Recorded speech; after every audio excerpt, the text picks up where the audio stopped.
நான் ஸ்கேன் பண்றேன்னு எல்லாருமே சொல்றீங்க ஃபேமிலி. பண்ணி இருக்காங்க இல்ல பொடி மூக்கா, நீ தான் பண்ணுன. எத்தனை ஒரு பஞ்சாயத்தடா முடிச்சு வச்சு பாரு. நமக்காக அம்பட்டு போலும் புள்ள குட்டியோட வெயில்ல காத்து கிடக்குறாங்களே. ஆனா நான் உண்மையிலே ஸ்கேம் பண்ணவே இல்ல ஃபேமிலி. மோசம் படிக்கிற நாயம் மூஞ்சி பார்த்தா தெரியாது. நம்ம ஒர்க் ஃப்ரம் ஹோம் ஜாப்னு போட்டுருந்தோம். என்னடா சொல்ற ஃபேமிலி? அதுல ஒரு 10-20 பேருக்கு மணி லாஸ் ஆயிருச்சு ஃபேமிலி. உண்மையை சொல்லு, இல்ல ஒரே குத்து உள்ள போயிருவேன். ஏன் நான் மட்டும்தான் கேம் ப்ரமோஷன் போட்டுட்டு இருக்கேன்னா, இங்க இருக்க எந்த யூடியூபருமே கேம் ப்ரமோஷன் போடவே இல்லையோ. செய்யறது செஞ்சு போட்டு எப்படி சமாளிக்கிறான் பாரு. எல்லாருமே போடுறாங்க. இந்த சின்ன பையன் இந்த வயசுல இவ்வளவு தூரம் வளர்ந்து வரான்னு பொறாமையில எல்லாரும். அதாவது கழுது மேய்க்கிற பையனுக்கு இப்படி ஒரு அறிவான்னு உன் மேல எல்லாருக்கும் பொறாமடா. நான் ஸ்கேமர்னு போட்டுட்டு இருக்காங்க ஃபேமிலி. பாரானாய அங்க பாரானாய. சில நாட்களுக்கு முன்பு அந்த சிறுவன் வொர்க் ஃப்ரம் ஹோம் வேலை வேண்டும் என்றால் என்னை டிஎம் செய்யவும் என வீடியோவை வெளியிட்டிருந்தான். முதலில் 1000 ரூபாய் அனுப்புங்கள், அதன் மூலம் பணம் அதிகமாக திரும்ப கிடைக்கும் என ஆசை வார்த்தை கூறி சிறுவன் கேட்க, ஒருத்தனை ஏமாத்தணும்னா அவன் கிட்ட கருணை எதிர்பார்க்க கூடாது, அவன் ஆசையை தூண்டணும். அந்த பெண்ணும் 1000 ரூபாயை அனுப்பி வைத்ததாக தெரிகிறது. அக்கா 3200 ரூபாய் அனுப்புங்க, 25,000 ரூபாய் பத்தாது, 45,000 ரூபாய் வேணும் என மீண்டும் பணம் கேட்க, இத நீ முன்னாடியே சொல்லலையேப்பா என அந்த பெண் கேட்டிருக்கிறார். கண்டு விட்டாளையா, சூச்சமத்தை கண்டு விட்டாளே. சொல்ல மறந்துட்டேன்க்கா, 3200 ரூபாய் அனுப்புங்க என மீண்டும் மீண்டும் கேட்க, சிறுவனாயிற்றே ஏமாற்ற மாட்டான் என்கிற அதீத நம்பிக்கையில் அந்த பெண்ணும் 3200 ரூபாயை அனுப்பியதாக கூறப்படுகிறது. அக்கா உங்களோட பணம் லாஸ் ஆகிடுச்சு, சாம்பார் ஆப் எனக்கு. அதனை மீட்க இன்னும் 1000 ரூபாய் அனுப்பினால்தான் மீட்க முடியும் என கூறியதாக சொல்லப்படுகிறது. மறுபடியும் முதல்ல இருந்தா தான் அனுப்பிய 4200 ரூபாயை அந்த பெண் திரும்ப கேட்டதற்கு சிறுவன் பிறகு பதில் அளிக்கவில்லை என கூறப்படுகிறது. சோலி முடிச்சு காவல் நிலையத்தில் புகார் கொடுக்க போவதாக கூறியும் கூலாக ஓகே என பதில் அளித்ததாக சொல்லப்படுகிறது.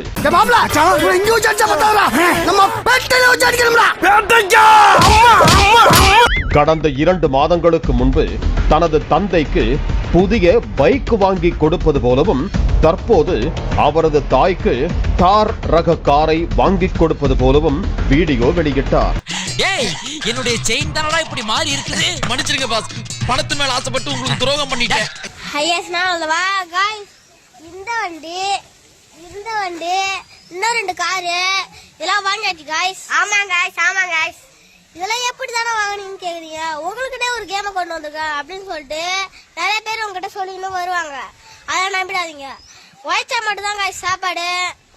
கேமை கண்டுபிடிச்ச மூலக்காரன் காய்ஸ். ஏன்னா அவன் காசு நம்மளுக்கு கொடுக்க மாட்டான், நம்மளுக்கிட்டே இருந்தா அவன் எடுக்க பார்ப்பான். அதனால கொஞ்சம் ஜாக்கிரதையா இருங்க. இந்த மாதிரி ரம்மிலாம் விட்டு தான் போவாதீங்க. சேஃப்டி முக்கியம், உழைப்பே உயர்வு. தேங்க்யூ. இவன் மூத்திரத்தை குடி, அப்ப கூட உனக்கு புத்தி வராது. இந்த பையனை யாரு இயக்குறது, யாரு செயல்படுறது, இதே ஒரு ஸ்கேம் பண்ண ஒரு கேங் தான் படுது நினைக்கிறேன். அண்ணனை பார்க்காத, அப்ப உங்க அண்ணன் தான் இதுக்கு எல்லாத்துக்கும் காரணம். இதுக்கெல்லாம் காரணமே நீதானா? இல்ல சொல்லுது நீக்க உன் வாய் வரைக்கும் வந்துருச்சு, உங்க அண்ணன் தான் எல்லாம் காரணம். ஓ எல்லாமே இவர்தானா? Come on boys. நான் ஸ்கேம் பண்றேனா இல்ல வீடியோ பண்றேனா இல்லன்னு என்னோட ஃபேன்ஸ் என்னைய ஃபாலோ பண்ற மக்களுக்கு தெரியும் ஃபேன்ஸ்.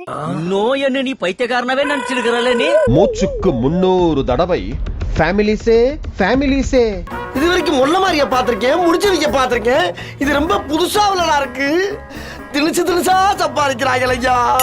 நான் எல்லாம் 15 வயசுல பொம்மக்கார கூட சம்பாதிச்சு வாங்கினதே இல்ல. ஆனா இந்த பையன் இந்த வயசுலயே கார் வாங்கியிருக்கானே. இளம் வயதிலேயே சாதித்த இந்த சிறுவனை வாழ்த்தலாமே பிரான்ஸ் என மற்றொரு கூட்டமும் கிளம்பியது. அவங்கள விழுக்கணும். தன்னை ஒரு தீவிர விஜய் ரசிகராக காட்டிக்கொண்ட அந்த சிறுவன், வணக்கம்ப்பா, வணக்கம், நான் தான் விஜய் பேசுறேன். நல்லா இருக்கீங்களாண்ணா? நான் நல்லா இருக்கேன், நீங்க எப்படி இருக்கீங்க? ஏய் எனக்கே விபத்து அடிக்கலாம் பார்த்தல நீ. விஜய்க்கு ஆதரவாக பேசுவது, மாநாட்டிற்கு செல்வது, விஜயின் வீட்டின் முன்பு நின்று வீடியோ எடுப்பது, விஜயுடன் நிற்பது போல AI புகைப்படங்களை பதிவிட்டு வருவது என விஜய் ரசிகர்களின் ஆதரவை பெற்று வந்துள்ளார். நான் கொன்னேன். அதனாலயா? அதனால அழுகுறீங்களா? ஏன்? விஜயன படமே போட மாட்டேங்கிறாங்க, வீணா போன படமா போடுறாங்க. அதுக்கு அழறீங்க? விஜயன படம் போட்டா என்ன அவங்க குறைஞ்சா போயிடுவாங்க அவங்க. அதனால என்ன கொடுமை சரவணன். அது வாயே நம்ம இல்லாத இடத்துல நம்மளை பத்தி ஒருத்தவங்க பேசுறாங்கன்னா என்ன அர்த்தம் தெரியுமா? நம்ம பிரபலமா இருக்கணும், இல்ல அவங்களுக்கு நம்ம ப்ராபலமா இருக்கணும்.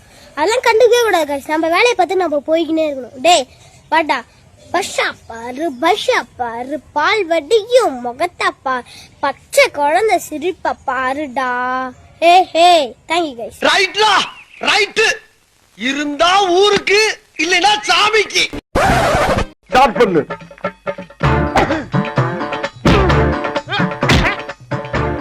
இங்கிட்டு வா. அப்படியா. படைக்கல மண்டல மட்டும் அடிச்சிடாத, குலக்கேசல் உள்ள போயிருவேன். சரியா? உங்க வீட்டு பிள்ளையா நினைச்சு எல்லாரும் என்னை மன்னிச்சிருக்க.